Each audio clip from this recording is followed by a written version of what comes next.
Baik, terima kasih untuk Bapak Gembala, Bapak Pendeta Nyoman, Bapak Ibu yang dikasih oleh Tuhan semuanya. Ini kali yang kedua, Beta dipercaya untuk boleh sharing atau menyampaikan firman Tuhan di tempat ini. Bapak Ibu, saya yakin percaya bahwa sepanjang minggu ini, Bapak Ibu semuanya diberkati oleh Tuhan. Amin. Tema ibadah kita pada minggu ini masih sama, yaitu Suffering for the King. Menanggung penderitaan bagi sang raja. Seorang ratu yang berkuasa sepanjang 70 tahun, Ratu Elizabeth II, 2 hari yang lalu telah meninggal dunia. Anda tahu, ketika Ratu Elizabeth ini meninggal dunia, maka seluruh warga kerajaan berduka. Sebelumnya sudah direncanakan akan ada pemogokan massal dari salah satu organisasi pekerja yang ada di Inggris kan pada tanggal 9 September kemarin yang lalu. Tetapi oleh karena ratu mereka meninggal dunia, maka pemogokan ditangguhkan atau ditunda. Seluruh kantor-kantor pemerintahan menurunkan bendera menjadi setengah tiang. Bukan hanya di Inggris Raya, tetapi juga di Uni Eropa. Bahkan juga ada banyak negara-negara persemakmuran Inggris melakukan hal yang sama. Tidak kurang juga Presiden kita, Joko Widodo juga mengucapkan bela sungkawa yang mendalam atas kepergian Ratu Elizabeth II. Yang lebih ekstrim, Rusia yang sedang berperang dengan Ukraina. Anda tahu, Inggris mendukung Ukraina. Artinya apa? Rusia berseberangan dengan Inggris secara politik dan dalam tindakan perang yang ada hari-hari ini. Tetapi Presiden Rusia Vladimir Putin pun turut mengucapkan, turut berduka cita. Kondisi yang terjadi ini adalah kondisi real yang terjadi hari-hari ini, kondisi nyata. Raja atau ratu yang meninggal dunia yang sangat dihormati karena hikmat dan kebijaksanaannya, maka jutaan, ratusan juta manusia berduka. Rakyat Inggris datang berbondong-bondong ke istana kerajaan. Mereka datang membawa bunga dan meletakkannya di pinggiran istana kerajaan sebagai tanda duka mereka kepada ratu yang telah meninggal. Artinya apa? Ketika istana menderita duka, maka rakyatnya juga berduka. Orang-orang penting pun di seluruh dunia ini juga turut merasakan hal yang sama. Saudara dikasih oleh Tuhan, tema kita menanggung penderitaan bagi sang raja. Penderitaan ini merupakan bagian kehidupan manusia setelah manusia jatuh ke dalam dosa. Anda tahu pada awalnya Tuhan menciptakan dunia dan seluruh isinya dan bahkan manusia dengan sempurna, perfect, tidak ada kurang suatu apapun juga. Semua tersedia di sana. Tetapi oleh karena kejatuhan manusia, Adam dan Hawa tidak taat akan perintah Tuhan, maka mereka jatuh ke dalam dosa. Maka penderitaan demi penderitaan, tindak pidana demi tindak pidana sampai dengan hari ini terjadi di seluruh belahan dunia. Dan dampaknya terjadi penderitaan. Bumi tidak bersahabat lagi dengan manusia. Alam tidak bersahabat lagi dengan manusia. Terjadi bencana alam, terjadi banjir, terjadi kekeringan di beberapa tempat, di beberapa negara. Terjadi kelaparan yang sangat dahsyat. Itu adalah akibat dari dosa. Tetapi Anda tahu, Yesus sebagai sang raja memberikan teladan akan prinsip hidup kepada kita untuk memikul salib. Sekalipun orang percaya tidak pernah terluput dari penderitaan, tidak bisa dihindari dan harus dihadapi. Persoalannya bagaimana sikap kita menghadapi penderitaan. Sebelum saya lanjutkan Bapak Ibu, dulu pada tahun 90, 91, 92 waktu beta baru tamat SMA di Siborong-Borong, itu dekat dengan pinggiran Danau Toba.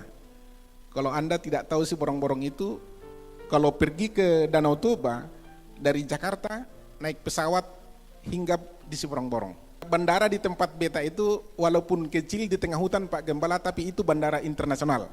Jadi jangan takut datang ke sana. Tahun 90 tamat SMA, beta merantau. Setelah kalah calon Tantama, kalah beberapa kali calon PNS, dalam proses itu juga beta tinggal di rumah seorang hakim yang juga seorang pendeta. Beta bekerja di rumah itu sebagai asisten rumah tangga, pembantu rumah tangga, non gaji, tidak ada gaji. Pekerjaan saya apa? Mencuci pakaian, membersihkan rumah, mendorsemer mobil. Yang lebih ekstrim adalah memelihara anjing beberapa ekor, burung tekukur, dan juga 1 ekor monyet. Ada paman saya, induk semang saya ini, ketika dia pulang dari kantor sore, maka yang pertama dia tanya kepada beta adalah, "Derman, sudah makan anjing?" "Sudah, Bapak udah." Besok dia pulang lagi sore, "Derman, anjing sudah makan apa belum?" "Sudah, Bapak udah." Hal yang sama dilakukan berulang. Lalu beta protes kepada paman ini. "Paman, setiap kali pulang dari kantor, yang paman tanya adalah apakah anjing sudah makan atau belum. Mengapa paman tidak pernah bertanya apakah Derman sudah makan atau belum?" Ini kan jadi persoalan. Masa lebih penting anjingnya daripada kita? Kan ini kan protes lah ini dari seorang pelayan ini, Bapak Gembala. Protes kepada tuannya. Kemudian dia berkata seperti ini, "Itulah kau Derman, ngapain kau ini ditanya? Beta yakin dari tadi pagi sampai dengan sore ini kamu sudah makan 2 atau 3 kali. Tapi kalau anjing ini, kalau kau sonde kasih makan, maka dia akan liar dan digigitnya orang. Dan kita akan kena denda," katanya. Beta pikir benar juga ini. Saudara, selain itu, beta setelah itu 1 tahun berikutnya tinggal di pastori gereja. Gerejanya cukup besar, seperti ini besarnya, tetapi bertingkat lantai 2. Dan di gereja itu juga ada asrama. Dulu dipergunakan untuk sekolah Alkitab. Lalu saudara kasih Tuhan, setiap jemaat pulang, maka tugas beta adalah membersihkan toilet, Bapak Gembala. Kalau toilet sekarang kan sudah canggih. Tapi kalau toilet zaman dulu itu harus dicucuk-cucuk pakai bambu supaya beres itu salurannya. Itu pekerjaan beta. Itu fotonya waktu beta di gereja. Ganteng kan? Kalau kakak Nona melihat beta pada waktu itu, ya, saya yakin pasti tertarik. Tertarik karena kasihan gitu. Ya, itu cukup ganteng. Pada zaman itu sudah cukup ganteng itu. Tapi saya yakin Pak Gembala, kalau istri saya ketemu pada waktu itu mungkin dia akan menghindar. Ini anak dari mana ini? Gitu. Pakai dasi itu di gereja itu. Dan juga beta mengantar jemput anak-anak sekolah minggu dan melayani mereka. Anaknya tidak banyak, paling antara 6 sampai 9 orang. Beta jemput pakai apa? Pakai motor Astuti, Astrea 73. Dibonceng di depan 2, di belakang 2 supaya tidak berjatuhan. Karena orang tuanya sonde mau mengantar jemput. Kemudian di gereja, dikhotbahi, diantar lagi pulang sedemikian rupa. Yang mau saya sampaikan kepada kita adalah memang seorang pelayan harus memiliki ketaatan. Tetapi tidak punya hak ingkar, tidak punya hak untuk mempertanyakan. Tidak ada istilah demokrasi di sana. Apa perintah, itu yang dijalankan. Firman Tuhan dalam 1 Petrus 2 ayat 18 sampai dengan 21. Penderitaan Kristus sebagai teladan. "Hai kamu hamba-hamba, tunduklah dengan penuh ketakutan kepada Tuanmu, bukan saja kepada yang baik dan peramah, tetapi juga kepada yang bengis. Sebab adalah kasih karunia jika seorang karena sadar akan kehendak Allah menanggung penderitaan yang tidak harus ia tanggung. Sebab dapatkah disebut pujian jika kamu menderita pukulan karena kamu berbuat dosa? Tetapi jika kamu berbuat baik dan karena itu kamu harus menderita, maka itu adalah kasih karunia pada Allah. Sebab untuk itulah kamu dipanggil, karena Kristus pun telah menderita untuk kamu dan telah meninggalkan teladan bagimu supaya kamu mengikuti jejaknya. Saudara, latar belakang surat ini ditulis lebih kurang pada tahun 63 sampai 64 Masehi di Babilonia atau di kota Roma. Surat ini ditujukan kepada masyarakat Kristen yang tersebar di Pontus, di Galatia, di Kapadokia, Asia Kecil dan Bitinia. Karena kan pada waktu itu orang-orang Kristen menjadi sasaran penganiayaan oleh karena nama Kristus.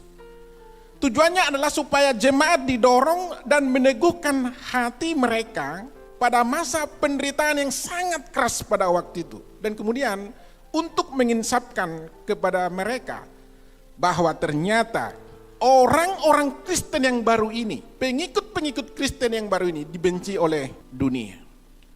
Oleh karena itu dari nas ini kita belajar bagaimana kita menanggung penderitaan bagi sang raja kita.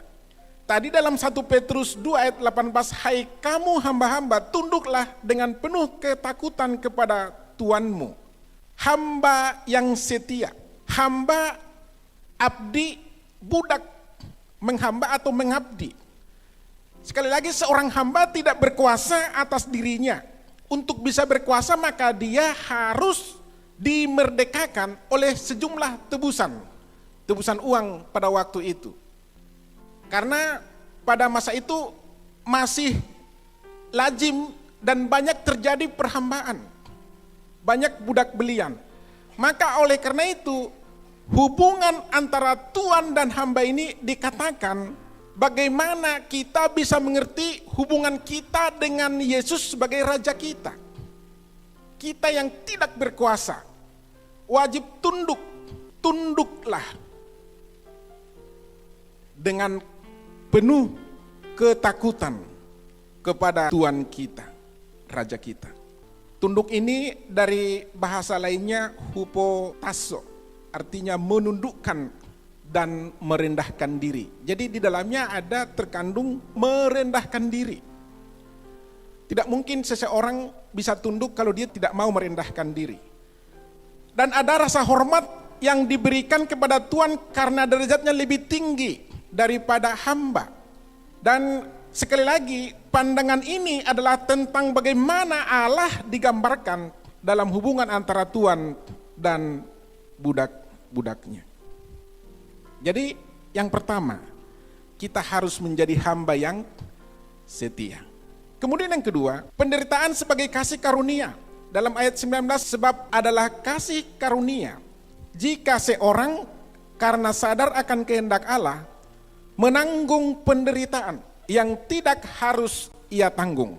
Penderitaan ini adalah keadaan yang menyedihkan yang dirasakan oleh seseorang karena tekanan batinnya. Bisa karena sakit, penyakit, penganiayaan dan kerugian yang ditanggungkan kepadanya.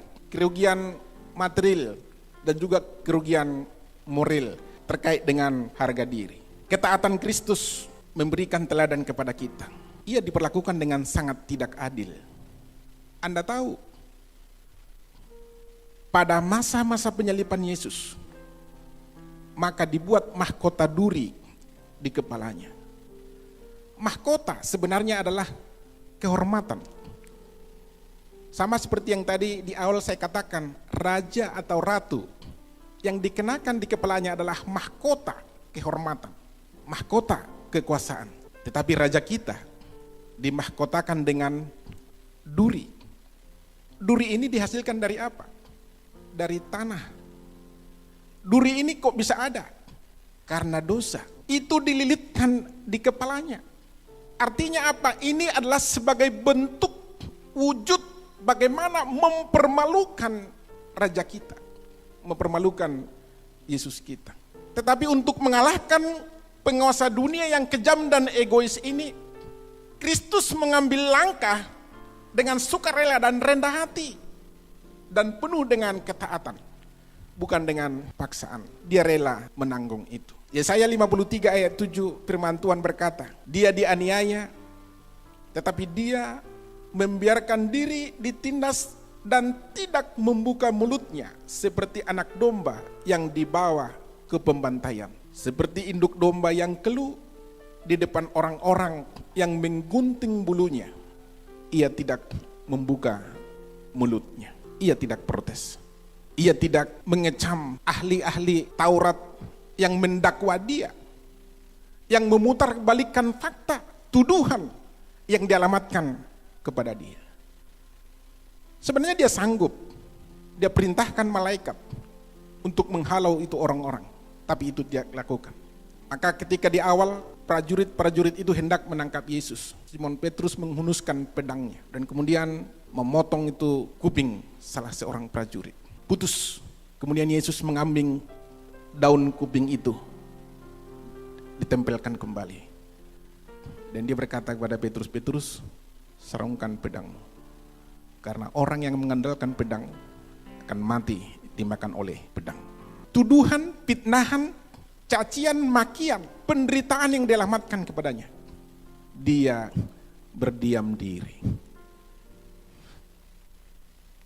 Dia tidak memanggil pengacara top terkenal untuk membela dirinya.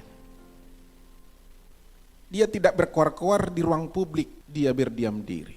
Bukan karena dia salah, tapi karena dia tahu bahwa dia harus melalui itu semua supaya dia bisa menggenapi maksud daripada Tuhan untuk memulihkan kerajaan ini.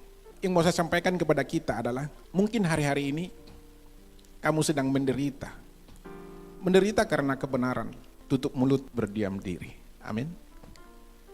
Sesuatu yang sulit untuk dilakukan. Saya sudah 20 tahun menjadi hakim di pengadilan. Sulit untuk mempernamaykan orang-orang yang berkelahi, yang berantem. Sulit untuk mempersatukan suami atau istri yang berantakan, yang divorce, yang menggugat perceraian di tengah-tengah pengadilan. Suami atau istri mereka hanya mengetengahkan kebenaran-kebenarannya, mengetengahkan kebenaran pihak keluarganya, dan mengecilkan, meminimalkan peran ataupun kebaikan orang lain, suami atau istrinya. Seharusnya anak-anak Tuhan tidak melakukan hal yang sama. Saya yakin jemaat Tuhan di tempat ini semuanya, ketika kamu menderita, berdiam diri di hadapan Tuhan. Amin Bapak Ibu. Kemudian yang ketiga, menderita karena kebenaran. Dalam ayat 20, sebab dapatkah disebut pujian jika kamu menderita pukulan karena kamu berbuat dosa? Tetapi jika kamu berbuat baik dan karena itu kamu harus menderita, maka itu adalah kasih karunia. Menderita karena kebenaran. Sekali lagi, kalau orang menderita karena melakukan kesalahan, maka ganjarannya masuk penjara. Wajar, karena itu adalah pilihan. Seharusnya sebelum dia melakukan itu, dia harus mengerti dampak dari perbuatannya. Merugikan orang atau merugikan dirinya, atau merugikan keluarganya. Kalau dia tetap ngotot melakukan itu, dia menderita, ya itu bagian dia. Itu bukan pujian. Tetapi ketika dia menderita karena melakukan kebenaran, maka itu adalah kasih karunia kepada Allah, mendatangkan kemuliaan kepada Allah. Terbalik dengan cara berpikir dunia. Karena setiap hari beta ada di pengadilan, ini ada kasus pengantin baru gagal bulan madu. Ini agak aneh ini. Harusnya kalau pengantin baru itu kan bulan madu. Tahapan demi tahapan, akhirnya mereka diberkati di gereja. Setelah selesai pemberkatan ada acara, dan kemudian harusnya mereka melakukan malam pertama. Mohon maaf bagi kakak Nona dan kakak Nyong yang masih muda-muda, tapi Anda harus belajar ini, harus mempersiapkan diri. Sebelum malam pertama tiba, pihak keluarga pria datang menjemput sang pria.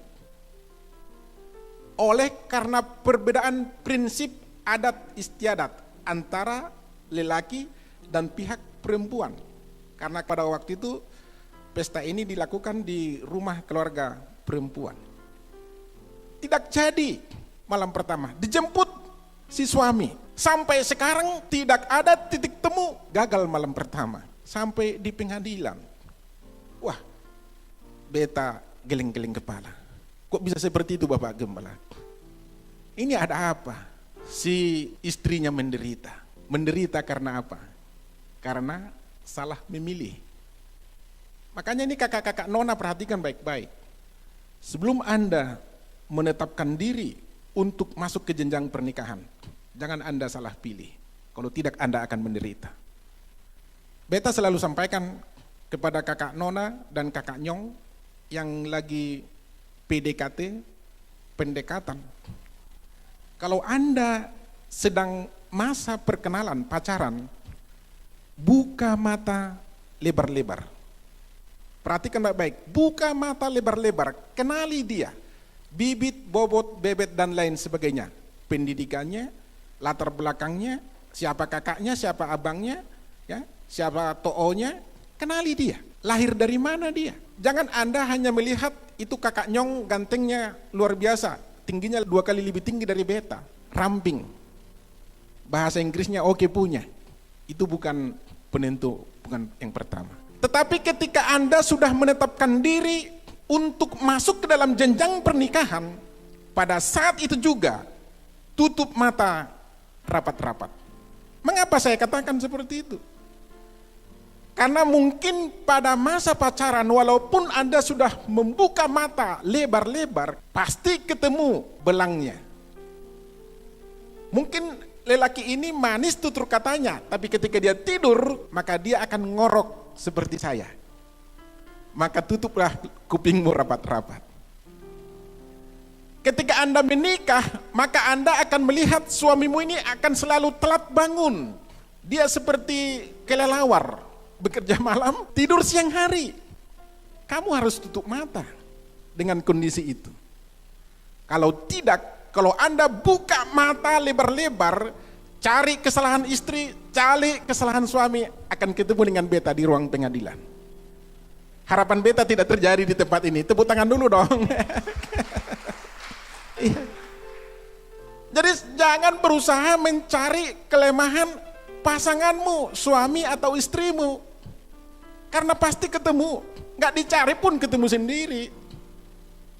Ini istri saya ini. Waktu masih pacaran Pak Gembala, kalau kami dulu mau ke mall atau mau ke ibadah, itu tangannya selalu beta pegang gitu kan, supaya tidak terjatuh. Sekarang udah mulai jalannya agak lambat, karena dulu langsing Ibu Gembala, sekarang sudah mulai agak langsung. Jadi terpaksa langkahnya agak pelan gitu. Sementara laki-laki ini kan harus serba cepat, pelayanan jam 8 maunya di gereja jam setengah 8 harus sudah sampai, kan begitu. Masuk kantor jam 8 maunya jam setengah 8 harus di kantor. Tapi biasanya ibu-ibu, dia akan selalu bergegas pada detik-detik terakhir. Iya, detik-detik terakhir. Gak tahu lah, atau hanya di kampung kami seperti itu Pak Gembala, gak tahu di Kupang juga sama atau tidak. Dia pikir dari sini ke kantor 10 menit, absen 1 menit. Ini masih ada tersisa 2 menit lagi. Padahal dia tidak tahu mungkin jalanan itu akan menjadi macet. Macet 5 menit sudah telat. Tapi perhitungan wanita akan selalu rigid seperti itu. Pas seperti itu. Dan itu sangat menjengkelkan Bapak Gembala. Gak tahulah dengan Bapak Ibu yang ada di tempat ini. Jadi untuk hal itu kaum pria tutup mata rapat-rapat. Jadi solusinya seperti apa ya, tetap aja pegang tangannya bercepat. Ya ayo masuk ke mobil, udah pakai lipstick, pakai apa, bulu mata di mobil saja kan seperti itu. Kalau naik motor udah sambil naik motor aja, balap itu motor supaya cepat sampai. Tapi itu yang terjadi. Jadi pengantin baru ini gagal malam pertama sampai dengan sekarang menggugat perceraian. Menderita karena kesalahannya. Suaminya juga tidak bertanggung jawab. Lebih tunduk kepada aturan adatnya daripada mengasihi. Jangan mau bergaul dengan orang yang seperti itu. Kakak Nona dan kakak Nyong. Amin. Kemudian ada contoh yang kedua, ini Corrie ten Boom. Saudara, saya sangat tertarik dengan pribadi Corrie ten Boom ini. Corrie ten Boom ini adalah orang berkebangsaan Belanda. Ayahnya Toke Arloji. Pada masa Perang Dunia Kedua, Eropa dikuasai oleh Nazi Hitler pada waktu itu. Anda tahu, Hitler sangat membenci orang-orang Yahudi. Dia kumpulkan orang-orang Yahudi, dimasukkan ke dalam kamp konsentrasi. Mereka disiksa di sana. Maka lebih kurang 6 juta orang Yahudi mati dalam kamp konsentrasi yang dikenal dengan istilah Holocaust. Corrie ten Boom beserta dengan ayah dan saudaranya kasihan melihat orang-orang Yahudi. Maka di rumahnya dia bangun tempat persembunyian untuk orang-orang Yahudi ini. Tetapi pada akhirnya oleh mata-mata Hitler, maka ayah Corrie ten Boom dan saudaranya dimasukkan juga ke dalam kamp konsentrasi. Beberapa minggu berikutnya ayahnya mati, dia lihat sendiri di dalam tahanan, dan kemudian juga saudarinya juga mati di dalam tahanan. Corrie ten Boom ini adalah seorang anak Tuhan yang sungguh mengasihi Tuhan. Dia membangun persekutuan di dalam kamp konsentrasi itu. Mereka membuat doa pujian penyembahan kepada Tuhan. Dia tidak mau berdiam diri. Apa yang dia katakan? Dia jumpai setiap orang-orang yang bisa dijumpai dalam sel tahanan itu. Dia berkata seperti ini. Yang pertama, jika kamu memandang dunia, maka kamu akan menderita. Jika kamu memandang diri sendiri, maka kamu akan tertekan karena sudah bisa berbuat apa-apa. Tetapi jika kamu memandang Kristus, maka kamu akan tenang. Pandang dunia, menderita. Pandang diri sendiri, tertekan. Tetapi pandang Kristus, maka kamu akan tenang.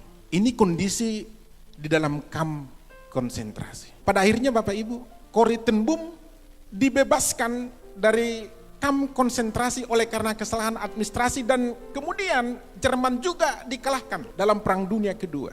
Dikalahkan oleh tentara sekutu. Maka Corrie ten Boom ini mengadakan kebaktian kebangunan rohani di Eropa, di Amerika, di mana negara dia bisa jumpai.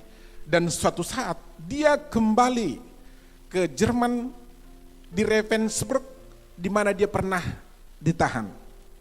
Dia berjumpa dengan 2 orang yang pernah memenjarakan dia, yang menjaga tahanan yang paling kejam pada waktu itu. Usai berkhotbah seperti ini, maka biasanya pengkhotbah akan disalami oleh jemaat.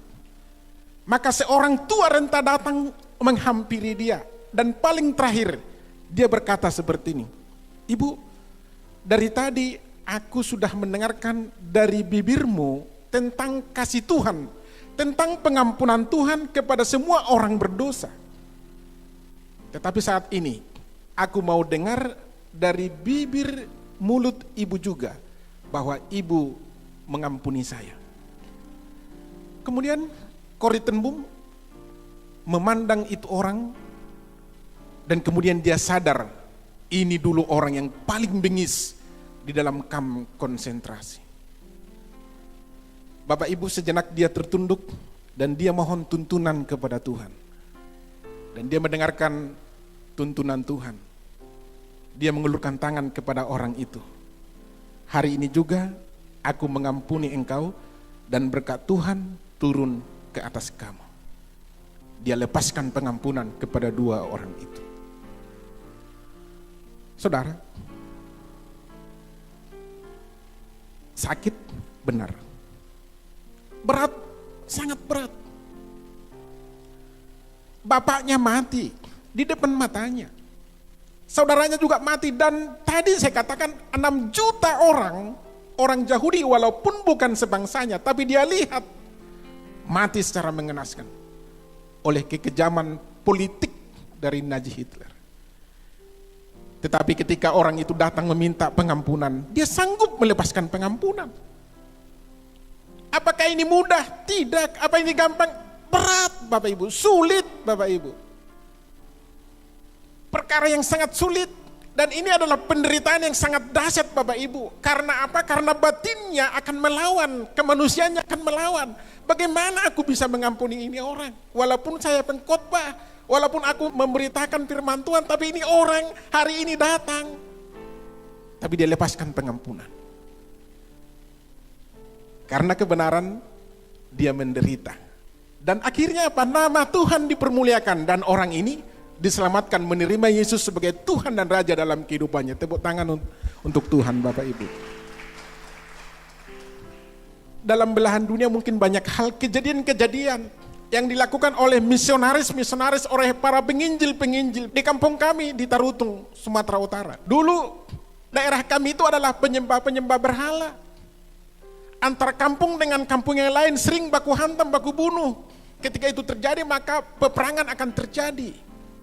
Tidak ada sekolah, tidak ada pendidikan. Gua-gua, batu-batu besar, pohon-pohon besar itu yang dipuja oleh nenek moyang kami pada waktu itu. Sangat tertinggal. Maka ada misionaris datang dari Amerika, dikirim ke kampung kami. Karena mereka orang barat, belum pasti berbahasa Melayu, berbahasa Indonesia. Maka kedua orang itu dibunuh, Bapak Ibu. Dan menurut cerita, dagingnya juga dimakan oleh orang-orang itu. Di Lubu Pining, dekat Tarutung, pintu masuk dari kota Sibolga ke Tarutung, kampung kami di Rura Silindo. Martir, Bapak Ibu. Tapi saudara yang kasih Tuhan, apakah berhenti sampai di situ? Tidak. Kemudian datang Nomensen dari tanah Jerman. Sebelum dia datang, hal yang pertama yang dilakukan adalah belajar bahasa Batak. Dia mempelajari budaya Batak. Dan setelah dia fasih, maka dia datang ke tanah Batak. Tapi dia tidak beritahukan bahwa dia bisa bahasa Batak. Dia berbahasa Melayu. Dia pakai penterjemah, tetapi sebenarnya dia tahu bahasa kami. Maka apa yang dibicarakan orang itu semua dia tahu. Ketika mereka berbahasa Batak, dia tahu apa yang mereka bicarakan. Tapi dia tidak pernah berbicara bahasa Batak di awal seperti itu. Maka ketika ada siasat, strategi, orang-orang setempat mau membunuh dia, dia tahu rencana itu dan dia menghindar. Karena dia terluput dari bahaya. Maka orang-orang Batak pada waktu itu menganggap dia sakti. Luar biasa. Dan dia membawa lensa lop. Itu kan lensa cembung. Kalau dikasih sinar matahari ada kertas di bawah itu kan pasti terbakar. Dia kasih di sinar matahari, dikumpulkan orang-orang. Nanti kalian lihat, untuk menyalakan api ini tidak perlu pakai korek api, tidak perlu pakai mancis, kita pakai seperti ini aja. Itu kertas terbakar. Yuh, orang semua kaget dan tergagum-gagum. Ini kesaktiannya luar biasa. Keahlian kita tidak seberapa katanya. Ini orang luar biasa. Padahal itu hanya ilmu pengetahuan. Bapak Yesus kasih Tuhan, dan pada akhirnya orang Batak, puluhan juta orang Batak sampai dengan hari ini menerima Yesus. Karena diawali ada 2 orang terbunuh, orang menderita. Tapi nama Tuhan dipermuliakan, tanah Batak dipulihkan, berikan kemuliaan bagi Tuhan kita. Saya yakin dan percaya juga hal yang sama juga terjadi di daerah Timor, di daerah Sumba, di kepulauan-kepulauan yang ada di Timor ini. Bagaimana Anda bisa menjadi orang-orang Kristen? Pasti ada orang yang menderita bagi Sang Raja. Mungkin Anda bertanya atau berkata kepada saya, Pak Nababan, bagaimana? Penderitaan ini terlalu berat. Sepertinya tidak ada jalan keluar. Sepertinya saya tidak tahu melangkah apa yang harus saya lakukan. Sepertinya tidak ada teman saya. Saya ada sebuah cerita, kisah Margaret Pisbeck. Margaret Pisbeck ini adalah guru sekolah minggu orang-orang Indian di Kanada. Ia menuliskan sebuah puisi. Dan puisi ini sangat menyentuh hati banyak orang. Judul puisinya adalah Jejak-jejak kaki Tuhan. Suatu malam saya bermimpi. Tuhan mengajak saya berjalan-jalan ke pinggir pantai di mana pasir yang sangat indah. Kemudian saya melihat ke belakang bahwa ada 2 pasang kaki saya dan kaki Tuhan. Tetapi ketika dalam proses perjalanan aku menoleh ke belakang kembali, saya hanya melihat 1 pasang kaki. Saya tersadar bahwa ketika itu saya melintasi lembah kekelaman, lembah ketakutan, kegelapan yang sangat amat. Kemudian saya protes kepada Tuhan, Tuhan, mengapa ketika aku berjalan di tengah-tengah lembah kekelaman, di tengah-tengah lembah ketakutan, Engkau meninggalkan aku? Aku melihat hanya ada 1 pasang kaki, yaitu kakiku saja. Di mana Engkau Tuhan? Di mana janjimu yang berkata bahwa aku menyertai Engkau Di mana janjimu bahwa aku akan menemani engkau, akan melindungi engkau. Kemudian malaikat Tuhan berkata kepadanya, anakku, aku sangat sayang kepadamu. Justru di dalam lembah kekelaman, justru dalam lembah ketakutan bahaya, aku menggendong engkau. Yang kamu lihat di belakang itu bukanlah telapak kakimu, tetapi itu adalah telapak kakiku. Aku menggendong engkau. Saudara yang kasih oleh Tuhan, mungkin juga hal yang sama kepada kita. Kita sepertinya berjalan di tengah lembah kekelaman. Kita sepertinya berjalan seorang diri. Penderitaan kita terlalu berat oleh karena melakukan kebenaran. Ingat, Tuhan menggendong engkau. Tuhanlah penjagamu. Tuhanlah naunganmu. Matahari tidak akan menyakiti engkau pada waktu siang, dan bulan pada waktu malam. Walau 1000 orang rebah di sisi kirimu, maka itu tidak akan menimpa engkau. Walau 10.000 orang rebah di sisi kananmu, maka itu tidak akan menimpa engkau.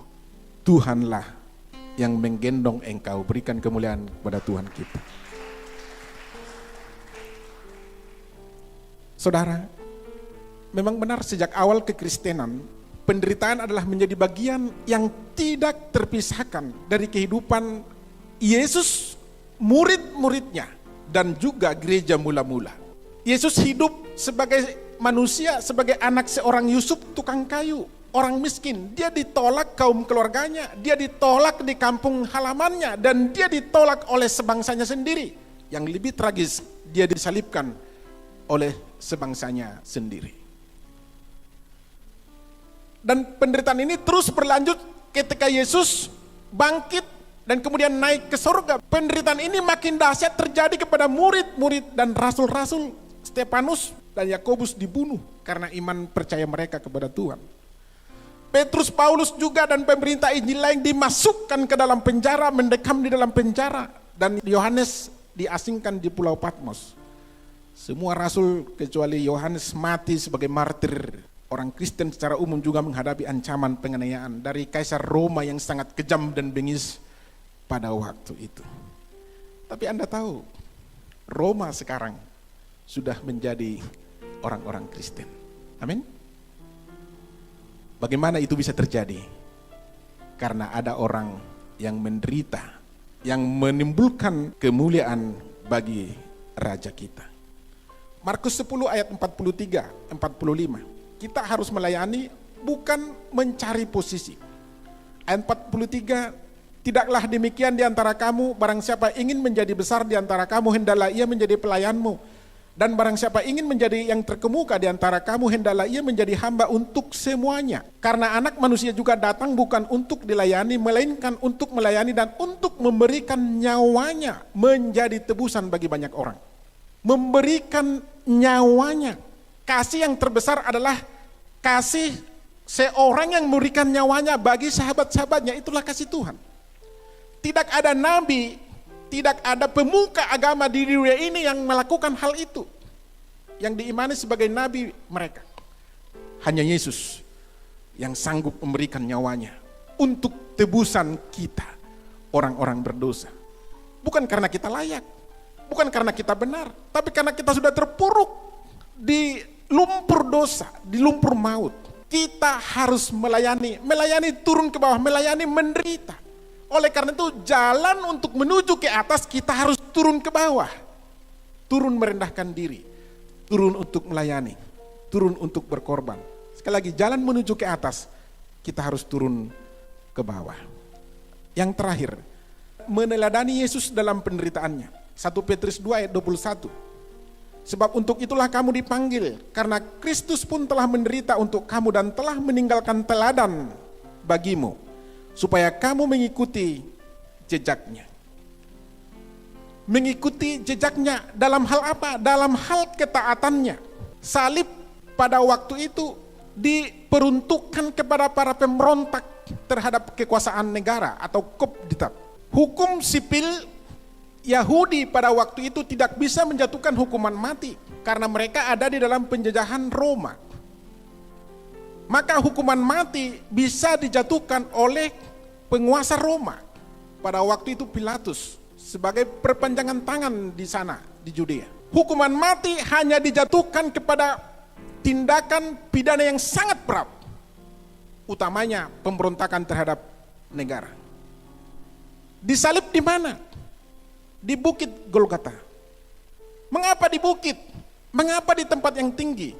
Untuk bisa disaksikan oleh orang banyak. Artinya apa? Eksekusi itu dipertontonkan di hadapan publik. Kalau di Indonesia hukuman mati tertutup. Tidak bisa dilihat oleh orang lain kecuali hanya saksi dan dokter dari pemerintah. Tidak dipertontonkan. Tapi pada waktu itu dipertontonkan. Dan Anda tahu, ketika seseorang digantung dihukum salib itu tidak langsung mati. Mengapa? Karena itu hanya tangan dan kaki yang dipaku. Tidak langsung dibunuh. Matinya bisa 2 atau 3 hari ke depan baru mati. Mati karena kehabisan darah. Tergantung kekuatan fisiknya. Dan itu sangat menyakitkan, meraung-raung di salib itu. Hal yang sama yang dialami oleh penjahat di kanan dan di kiri Tuhan Yesus. Penghukuman Tuhan Yesus adalah sangat tragis dan mempermalukan. Sonde ada kesalahan di dalam dirinya. Hanya pada waktu itu karena menjelang hari raya Paskah, maka dalam hari persiapan tidak bisa mengurusi mayat kalau sudah masuk hari raya Paskah, kalau tidak Paskah mereka akan batal. Maka untuk mempercepat kematian terhukum ini, yang ada 3 orang ini, Yesus dan 2 orang ini, yang di sebelah kiri dan kanannya itu, maka tumit di kanan dan kirinya dipatahkan. Mengapa tumitnya dipatahkan? Supaya cepat mati. Tapi ketika prajurit menghampiri salib Yesus, mau mematahkan tumitnya, tidak jadi. Mengapa? Karena dia melihat Yesus sudah mati. Dia ambil lembing, tombak dihujamkan ke lambung Tuhan Yesus. Yang keluar adalah cairan-cairan bening. Tumitnya tidak jadi dipatahkan. Yesus mati, menderita, dan sangat tragis. Yesus direndahkan, dipertontonkan. Teladan itu yang diberikan kepada kita. Filipi 2 ayat 6-8. Yang walaupun dalam rupa Allah tidak menganggap kesetaraan dengan Allah itu sebagai milik yang harus dipertahankan, melainkan telah mengosongkan dirinya sendiri dan mengambil rupa seorang hamba dan menjadi sama dengan manusia. Dan dalam keadaan sebagai manusia ia telah merendahkan dirinya dan taat sampai mati, bahkan sampai mati di kayu salib. Itulah teladan Yesus. Penderitaan kita dalam kebenaran tidak ada apa-apanya Bapak Ibu. Kita datang hujan rintik-rintik saja, kita sudah tidak datang ke gereja, udahlah ibadah online sah, belum apa-apa. Tapi Tuhan kita telah memberikan teladan kepada kita. Sebelum saya akhiri Bapak Ibu, 1 tahun lalu ayah saya dipanggil oleh Tuhan. Waktu saya di Pematang Siantar jadi ketua pengadilan. Saya ketua pengadilan di Siantar hanya 10 bulan. Saya juga heran kok terlalu singkat di sana. Bapak Ibu, sebelumnya ayah saya ini sudah sakit diabetes. Tapi dia tidak dirawat di rumah sakit, dia hanya berobat jalan saja. Karena dia bisa pelayanan, karena dia juga seorang gembala sidang. 2 minggu sebelum kematiannya, dia masuk ke rumah sakit. Kemudian kami datang dari Siantar ke Siborong-Borong, itu lebih kurang 3 jam. Kami datang seperti ini hari Minggu, karena dia masuk rumah sakit hari Sabtu. Kami langsung datang buru-buru, ya sudah besok pagi saja kita berangkat. Sampai di kampung, kami lihat dia sudah di rumah. Kami kaget, harusnya kan di rumah sakit. Kami bertanya, loh Bapak kemarin masuk rumah sakit, sekarang sudah di rumah? Iya nggak apa-apa. Saya minta kepada dokter, mohon izin supaya saya bisa pergi ke gereja. Ini sarung jarum suntik masih di tangan saya. Jadi nanti sore kamu harus antar saya lagi balik ke rumah sakit. Wah, saya kaget. Kemudian waktu itu kami makan, setelah sore kami antar ke rumah sakit. Dan sore di rumah sakit dia minta kepada menantunya ini supaya tetesan impusnya juga dipercepat. Dia bilang, aku tidak mau tidur di sini. Lebih enak tidur di rumah. Sehatnya aku ini nggak apa-apa kok katanya. Sudah dimintakan sama dokternya setuju karena melihat fisiknya kuat. Maka dia balik malam itu juga ke rumah. Kami antar ke rumah, setelah makan baru kami minta izin. Bapak, sehatnya Bapak? Sehatnya aku katanya. Bisa kami kembali ke Siantar karena besok hari Senin harus kerja. Ya bisa, kalian kembalilah sama anak mantu. Ya, kami kembali ke Siantar. Bapak Ibu, Anda tahu, ketika dia pulang hari Minggu itu, dia masuk ke gereja. Dia tidak khotbah seperti ini. Dia hanya duduk mendengarkan khotbah. Yang khotbah adalah sintuanya. Dia berkata kepada saya, lebih pentingnya ibadah ini daripada di rumah sakit. Kan aku masih bisa kok, katanya. Hari Minggu berikutnya, dia khotbah seperti ini di gereja. Setelah dia khotbah, pulang ke rumah makan, dia masih pergi mendoakan jemaatnya yang sakit keras. Tempat kami kampung Bapak Gembala, jadi bukan seperti sini, ini perkampungan, perbukitan. Pergi mendoakan jemaatnya, selesai mendoakan jemaatnya sudah balik. Besoknya hari Senin, maka dia membonceng keponakan saya, anak dari adik saya yang masih kecil balita, bolak-balik dari Kedai, rumah kami lebih kurang 1,5 kilometer, tapi bolak-balik terus diboncengnya, bolak-balik. Orang kampung curiga, Bapak bolak-balik bonceng bayi ini, kasihan apa dia, nanti dia sakit. Kemudian dia berkata seperti ini, nggak apa-apa, kalau aku tinggal dia nangis, katanya. Nggak apa-apa lah saya bonceng-bonceng dia biar senang dia, katanya. Bapak Ibu, setelah itu malamnya, hari Senin malam, dia masuk rumah sakit kembali, dan hari Selasa pagi jam 7 dia meninggal dunia. Bapak Ibu kasih Tuhan yang mau saya sampaikan kepada kita, dia memberikan contoh kepada kami anak-anaknya. Hal yang pertama, yang utama adalah melayani. Sampai akhir hayatnya orang tua saya melayani. Dalam usia 74 tahun. Saya belajar dari ayah saya ini, walaupun dulu masa lalunya adalah masa lalu yang sangat kelam, masa lalu yang sangat tidak menyenangkan. Mengapa? Karena di awal pernikahannya dengan ibu saya, bapak saya ini dulu pemabuk, peminum sopi, moke, peminum tuak, dan penjudi. Tapi setiap dia main judi tidak pernah menang bawa uang ke rumah. Dia selalu kalah. Dan ketika dia kalah main judi, bulan-bulan Desember, maka bulan Januari tahun berikutnya, maka dia akan melarikan diri dengan meninggalkan utang. Utang apa? Sawah digadaikan kepada rentenir. Dan dia tidak memberitahukan diri kemana dia perginya merantau. Tapi belakangan ketahuan dia pergi ke kota Kisaran, ke kota Sibolga, kerjanya apa? Narik beca. Dan dia tidak pulang kalau tidak dijemput oleh mama saya. Bapak Ibu, proses itu adalah proses yang menyakitkan bagi kami. Ibu saya ini adalah ibu yang luar biasa. Dia tidak pernah pulang meninggalkan kami, anak-anaknya. Kami ada 7 orang. Dia tidak pernah menelantarkan kami. Dia tidak pulang ke rumah mamanya. Dia bertanggung jawab. Dia bayar itu utang suaminya. Dia lunasi utang suaminya. Sawah yang digadaikan kembali lagi. Dan kami semua bisa sekolah dengan baik.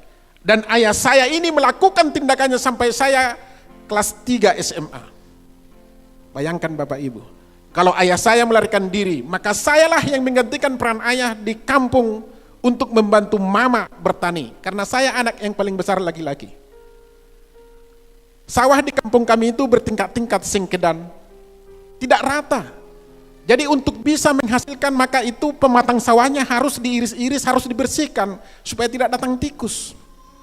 Dan itu saya lakukan, dan itu sangat menyakitkan karena waktu itu masih sangat muda Bapak Ibu. Tetapi di lain sisi bapak saya adalah bapak yang luar biasa. Dia juga pergi merantau ketika dia tidak mau menjudi, dia pergi merantau mencari uang, menggergaji, dan kemana-mana Bapak Ibu bolak-balik. Dan akhirnya pada tahun 91 bapak saya bertobat, meninggalkan rokok, meninggalkan minuman keras, meninggalkan permainan judi, dan akhirnya dia menjadi seorang gembala sidang. Saya melihat penderitaan yang dialami oleh ibu saya menjadi contoh dan teladan kepada saya, kepada kami anak-anaknya, untuk tegar di tengah permasalahan. Kalau hari-hari ini engkau mengalami hal yang sama, suamimu terlalu jahat, terlalu kejam, belajarlah dari orang-orang yang hidup tegar, tidak cengeng, tidak pulang ke rumah orang tuanya, tidak cari suami baru. Tapi di sini sonde ada, di Kampung Beta, di Saburung-Borong. Dan ini membentuk kehidupan saya yang sangat miskin dan susah ini untuk bisa tegar di tengah-tengah persoalan. Kalau bisa kita ketemu di tempat ini, karena kami beranjak dari penderitaan, karena kami beranjak dari persoalan. Walaupun penderitaan yang awalnya itu dilakukan oleh karena kesalahan ayah saya, tetapi di tengahnya ada ibu kami yang memberikan contoh dan teladan, hidup di tengah penderitaan, mempertahankan rumah tangganya, sehingga semua anaknya bisa menjadi sarjana. Yang mungkin sulit untuk dilakukan oleh orang-orang di kampung kami pada waktu itu. Dan sekarang tinggal mama saya seorang diri di kampung, Bapak Ibu. Suaminya sudah meninggal, sekarang dia menjadi gembala sidang, padahal dia cuma tamat kelas 3 SD. Bapak Ibu, dia tidak mengerti apa-apa. Dia hanya bisa berdoa dan air mata. Dan istimewa dari mama saya, suaranya menggelegar. Suaranya bagus sekali, sama dengan suara anak mantunya ini, bagus sekali Bapak Ibu. Sekali lagi, saya mengajak kita Bapak Ibu, sekali lagi untuk kita tidak cengeng dalam kehidupan ini. Amin Bapak Ibu. Apalagi kakak Nona dan kakak Nyong, jangan Anda berpikir Pak Nababan ini enak, Wakil Ketua Pengadilan Negeri Kupang hidupnya enak. Oh, persoalannya terlalu berat. Kalau saya cerita semuanya nanti Anda jadi menangis nanti. Karena ada film sekarang lagi hot sekarang, katanya setelah ditonton langsung nangis. Kita harus menanggung penderitaan bagi Sang Raja, menjadi seorang hamba yang setia, melayani dan tidak mencari posisi, mengerti penderitaan karena kebenaran sebagai kasih karunia, sebagai anugerah, dan meneladani Yesus dalam penderitaan, memiliki ketaatan dan komitmen menundukkan diri sepenuhnya dengan kerendahan hati kepada Sang Raja kita. Dengan demikian nama Tuhan akan dipermuliakan, berikan kemuliaan bagi Tuhan kita.